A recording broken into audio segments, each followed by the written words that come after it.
আমাদের বিয়ের 6 বছরের ইতি টানলাম। দুই পরিবারের সম্মতিতে আমাদের বিয়ে হয়েছিল। আমার হাজবেন্ড ব্যাংকের একজন কর্মকর্তা ছিলেন। বিয়ের প্রথম 5-6 মাস আমার ভালোই কাটতেছিল, নতুন পরিবার, নতুন মানুষজনের সাথে। তবে আমার হাজবেন্ড যখন ছুটিতে বাসায় আসতো তখন আমার সাথে অনেক খারাপ ব্যবহার করতো এবং একসাথে ঘুমাতেও চাইতো না।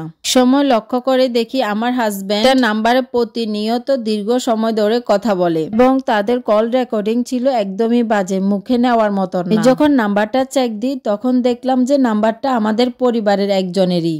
আমার মামাতো ননদ, ননদের জামাই প্রবাসী। আমার ননদের সাথে আমার হাজবেন্ডের বিয়ের আগে থেকেই সম্পর্ক ছিল। আমার হাজবেন্ড নাকি বিয়েটা ফ্যামিলির চাপেই করেছে। আমি সবটা জানার পরে সবকিছু আমি শ্বশুর শাশুড়িকে জানালাম। ওরা আমাকে বলল বিয়ের আগে এসব টুকিটাকি সম্পর্ক থাকে, বিয়ের পরে ঠিক হয়ে যায়, তুমি এসব বাদ দাও। মা শাশুড়ি ডেকে বলল তোমাদের একটা বাচ্চা হলে সবকিছু ঠিক হয়ে যাবে। আল্লাহ পাকের অসীম রহমতে আমাদের একটা ছেলে বাচ্চা হয় 2019 সালে। কিন্তু আফসোস, বাচ্চা হওয়ার পরেও আমার স্বামীর কোনো পরিবর্তন দেখতে পাই না। সে তার নিয়ম মাফিক ভাবে তার মামাতো বোনের সাথে কথা বলতেই থাকে, এমনকি বিয়ে পর্যন্ত চলে গেছে তারা। কিন্তু কিছু করার ছিল না আমার, সবটা মেনে আমি সংসার করতে লাগলাম। আর আমার আব্বু আম্মু সবসময় বলতো একটু মানিয়ে নাও। তাদের কথা শুনে আমি সবকিছু মেনে নিলাম।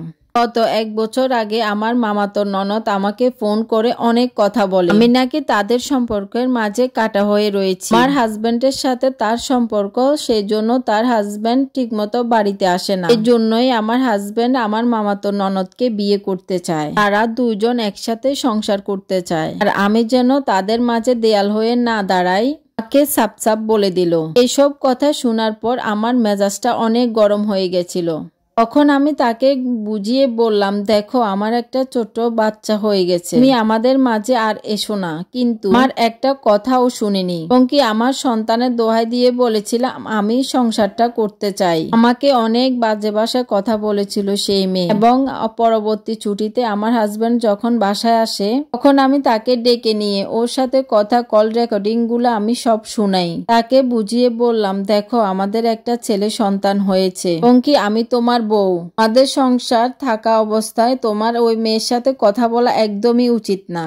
আমি এই কথাগুলা বলতে আমার স্বামীকে আমার উপর অনেক রাগ করে, অনেক ঝগড়া করে, এবং কি ওই প্রথম আমার গায়ে হাত তুললো। তখন আমাকে বলে দিয়েছে আমি যেন সকাল হলেই ছেলেকে নিয়ে বাপার বাড়ি চলে যাই। তখন আমার শ্বশুর শাশুড়ি ছেলের পক্ষেই ছিল।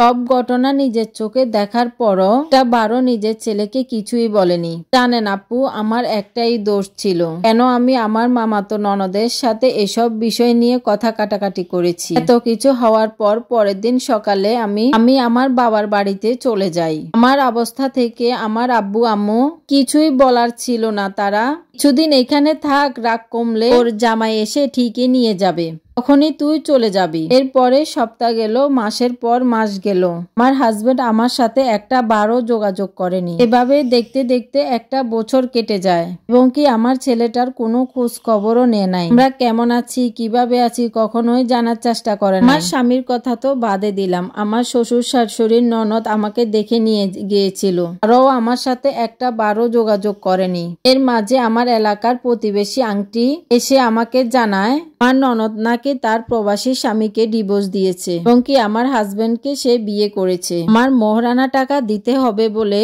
আমার হাজবেন্ড আমাকে এখনো ডিভোর্স দেয় নাই, এবং কি আমাকে না জানিয়ে সেই দ্বিতীয় বিয়ে করে। বিশ্বাস করেন বোন, এই কথাটা জানার পর আমি আর আমার ভিতরে নেই। জানেন আপু, 1 বছর চাতক পাখির মতন অপেক্ষা করেছিলাম, কবে আমার স্বামী তার ভুল বুঝতে পারবে, আমাকে আর তার সন্তানকে বাসায় নিয়ে যাবে। যে এক নারীতে সুখ পায় না, সে যাই হোক 100 নারী এনে দিলেও সেই সুখ খুঁজে পাবে না। যাই হোক, এই স্টোরিটা শুনে আমার ভীষণ খারাপ লেগেছিল। আজকে এ পর্যন্ত। সবাই খুব বেশি ভালো থাকবেন, সুস্থ থাকবেন। আল্লাহ হাফেজ।